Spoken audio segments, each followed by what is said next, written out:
Friday morning ಪೂಜೆನೆಲ್ಲ ಮುಗಿಸಿ ಬೆಳಗಿನ ತಿಂಡಿಗೆ ಚಪಾತಿಯಾಗಿ ಹಲಸಿನಕಾಯಿನ ಕೋಫ್ತಾ ಕರ್ರಿ ಮಾಡೋಣ ಅಂತ ಹಲಸಿನಕಾಯಿನ ಕಟ್ ಮಾಡ್ತಾ ಇದ್ದೀನಿ. ಯಾವಾಗಲೂ ನಾವು ಪಲಾವು ಅಥವಾ ಸಾಂಬಾರು ಮಾಡ್ತಾ ಇರ್ತೀವಿ, ಆದರೆ ಇವತ್ತು ಸ್ವಲ್ಪ ಚೇಂಜ್ ಇರಲಿ ಅಂತ ಕೋಫ್ತಾ ಕರ್ರಿ ಮಾಡ್ತಾ ಇದ್ದೀನಿ. ಅದಕ್ಕೆ ಹಲಸಿನಕಾಯಿನ ಕಟ್ ಮಾಡಿ ಉಪ್ಪಿನ ನೀರಿನಲ್ಲಿ ಚೆನ್ನಾಗಿ ವಾಶ್ ಮಾಡಬೇಕು.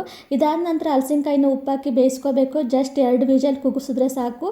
ಈಗ ಇದಕ್ಕೆ ಬೇಯಿಸಿದ ಆಲೂಗೆಡ್ಡೆ ಸೇರಿಸಿ ಚೆನ್ನಾಗಿ ಮ್ಯಾಶ್ ಮಾಡಬೇಕು. ಇವಾಗ ಉಪ್ಪು, ಖಾರದ ಪುಡಿ, ಧನಿಯಾ ಪುಡಿ, ಗರಂ ಮಸಾಲ, ಕೊತ್ತಂಬರಿ ಸೊಪ್ಪು, ಸಣ್ಣ ಕಟ್ ಮಾಡಿದ್ದ ಹಸಿಮೆಣಸಿನ್ಕಾಯಿ ಜೊತೆಗೆ ಕಡಲೆ ಹಿಟ್ಟು, ಶುಂಠಿ ಬೆಳ್ಳುಳ್ಳಿ ಪೇಸ್ಟ್ ಸೇರಿಸಿ ಚೆನ್ನಾಗಿ ಮಿಕ್ಸ್ ಮಾಡಿ ಸಣ್ಣ ಸಣ್ಣ ಉಂಡೆಗಳನ್ನಾಗಿ ಮಾಡಿ ಕಾದ ಎಣ್ಣೆಯಲ್ಲಿ ಹಾಕಿ ಈ ರೀತಿ ಕಲರ್ ಚೇಂಜ್ ಆಗೋವರೆಗೂ ಡೀಪ್ ಫ್ರೈ ಮಾಡ್ಕೋಬೇಕು. ಇದು ಹೊರಗೆ ಕ್ರಿಸ್ಪಿಯಾಗಿ ಒಳಗೆ ಸಾಫ್ಟ್ ಆಗಿರುತ್ತೆ. ಇದನ್ನು ಹಾಗೆ ತಿನ್ನೋಕ್ಕೂ ಸಹ ತುಂಬ ಚೆನ್ನಾಗಿರುತ್ತೆ. ಇವಾಗ ಮಸಾಲ ರುಬ್ಕೊಳ್ಳೋಕ್ಕೆ ಫ್ರೈ ಮಾಡಿದ ಈರುಳ್ಳಿ, ಟೊಮೊಟೊ, ಗೋಡಂಬಿ ಜೊತೆಗೆ ಮೊಸರನ್ನು ಸೇರಿಸಿ ನುಣ್ಣಗೆ ರುಬ್ಕೋಬೇಕು.